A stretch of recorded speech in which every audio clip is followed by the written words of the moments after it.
Now, even though I generally always tend to recommend a 0.2 millimeter nozzle for that increased quality, today I'm going to show you that you don't necessarily need it. I do recommend it, but you can get great tabletop quality using your standard 0.4 millimeter nozzle. The first print, we're going to actually have two prints today. We're going to print the Squire Mech from DakkaDakka Studio's August Patreon release using the K2 Pro.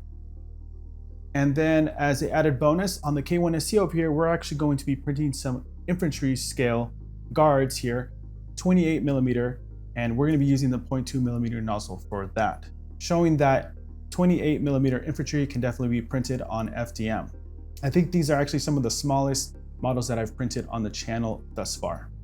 Let's start with the big boy here, the Squire kit from DakkaDakka Store. Officially, this model goes by two names, the Squire Ranger Mech or the Squire Fighter Mech.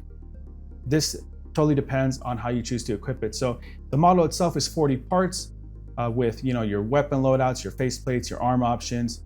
I decided to go with a heavy range weapon and a solid melee arm here. When printing on FDM, I always go through this, and I kind of always say in all my videos, I know it sounds repetitive, but orientation is super important to stop those ugly top stepping layers. So golden rule is just never anything completely flat on these miniatures that we're printing, and never anything completely vertical. Always angle the pieces slightly. Just keep in mind that you want to avoid generating organic tree supports on those more delicate areas. For this, we lean just simply on Orca Slicer's organic tree supports. If you are interested in those settings, just make sure to pause it here as I scroll through them. Just pause it and you can copy my settings here. These supports actually came off extremely easy, almost too easy, so we'll show that in a little bit. Now for the delicate one, the Alkat Rats Heavy Infantry. These sit right around 29 millimeters from the feet to the eye level according to the Patreon images, and they sit on standard 25 millimeter bases. These are true guard scale. Now, an awesome feature of this release is that the parts will come in both multi-part modular build kits and a convenient single piece monopose versions. So today we're just going to be printing the monopose versions. And full disclosure, these models were sent to me by DakkaDakka Studios. I have since joined the August Patreon, so I actually own all the files, but just specifically these models were originally sent to me by Dakka, and I've since purchased the models anyway, so I was just a huge fan of them. Now again, because these infantry models are so tiny, I do recommend taking the time to swap to a 0.2 millimeter nozzle. And I understand not everyone has two printers. For me, my K1SE has kind of become the 0.2 millimeter nozzle. I know I should be switching to the K2 Pro, but it's just this hassle, so I hear you on that. If you would like to see me print miniatures using the 0.4 millimeter nozzle at this scale, just drop a comment. I think that might be some good content and a good challenge to print. Now, we ran through the normal resin-to-FDM pipeline, so we set up everything using my custom auto-generated supports in Lychee Slicer. One click does 90% of the job, a few manual supports after that. After that, it's to Blender for the resin-to-FDM, thickening those main stocks, the supports to a 1.4 millimeter, and then shrinking the contact tips to a 0.24 millimeter for clean removal. And you're gonna see how easily these things just push away. The settings in Orca Slicer again, the support is now being printed at a 0.18 layer height, while the miniature itself at a 0.06 layer height. Total print time for the Alkat Rats came in just under 5 hours, and the Squire Mech just came just over 13 hours. Now, one of the things about FDM, the beauty of FDM, is that once your profiles are dialed in, you hit print, you go to sleep, and you can wake up to finished models with zero stress. And of course, FDM does have its trade-offs. You won't get 100% of the hyper fine details of a resin print, but both mediums have their compromises. One of the things that I'm learning about resin is that you can't do it at 1 a.m., half asleep or half awake, and it's a process. For these prints, I threw them down, woke up the next day, and actually forgot to turn on the B-roll, and I just kind of peeled them off, and that was it. And so I think that's one of the trade-offs, and for me, that's like a huge benefit of FDM. Now, on the larger Squire Mech, when we got that off the print bed, the organic tree supports do take a little bit more work, but I found myself not really using the clippers here. There are some contact marks because, of course, the organic tree supports, they really smother the prints there. However, I kind of got into the flow of things and was just kind of peeling them off. And I think I think it was me. I'm pretty sure it wasn't a failure on the print, but on the sword arm here, there seems to be a slight break there, and I think I just yanked it off.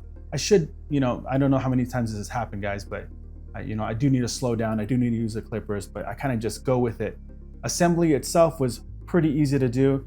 I just put a picture of I went to the Patreon and kind of put the picture up and was able to assemble it. For the Alkat Rats, support movers are effortless. Because the supports are at that 1.4 and the 0.24 millimeter tips, you kind of just push off the supports with the fingers. And I think that's why so often when it comes to organic tree supports, I kind of just yank them off because I'm just into the habit of, just easy brushing off the supports. Now, I do recommend when you're just doing a model like this, it's much easier using some kind of activator with your Gorilla Glue. For me, I personally will put a paper towel, I open up a window, and I quickly, spray one side of the model with the activator and then glue on the other. That kind of keeps it going quickly, and it kind of really speeds up the time. You're not sitting there holding the parts together for them to finally stick. And the results are pretty amazing. So I'm gonna bring this for scale here, and you can see that our 28 millimeter true scale guards here, pretty crazy, the quality that you're able to get on your FDM printers. And I do think that, I said it earlier, but I think maybe trying at a 0.4 millimeter nozzle would be a good test to have. We are gonna lose quality, but we're gonna finish these models so fast because these two printing just under 5 hours with the resin-to-FDM workflow, I think we're talking crazy speeds using the 0.4 millimeter nozzle. And maybe we can try getting it down to a 0.08. Absolutely amazing. There is going to be more noticeable layer lines because you're using the 0.4 millimeter nozzle. However, at this range right here, so this is arm's length away from the camera right here, this is what, a little bit less, but this is what you're getting right here. You're getting something like this, printed relatively easy without not really a hassle, right? You're gonna send this to print, you're gonna peel it off, you can be half asleep, maybe not half asleep when you're pulling off the supports like I was, but definitely it does have some cool little movements here on it that you can kindly do. So super cool. And just the quality here is pretty impressive. When it all comes together, it comes together. And whether you're sticking with your 0.4 millimeter nozzle or you're swapping to a 0.2 millimeter nozzle for some guard skill like this, FDM continues to improve. And I think as the user gets a little more confident in the workflow, then it just becomes such an easy, hassle-free thing to do. Once again, thank you to DakkaDakka Studios for sending these over. And I mean, I loved it so much, guys, that I joined their Patreon for the month and got this and so much more. So check out their link also in the description. Also, if you are interested in joining a growing community, make sure to check out our Patreon. You'll get access to not only my presets for my entire workflow, all my settings, stuff like that, custom tutorials that are only for Discord members, but also it's just a growing community where we talk shop, we help each other with prints, we share paintings that we're doing, and it's just a place where people can get together and discuss all things 3D printing. Thank you guys so much for checking out the video. Make sure to like the video, make sure to comment, it helps out with the algorithm, and I will see you guys in the next build.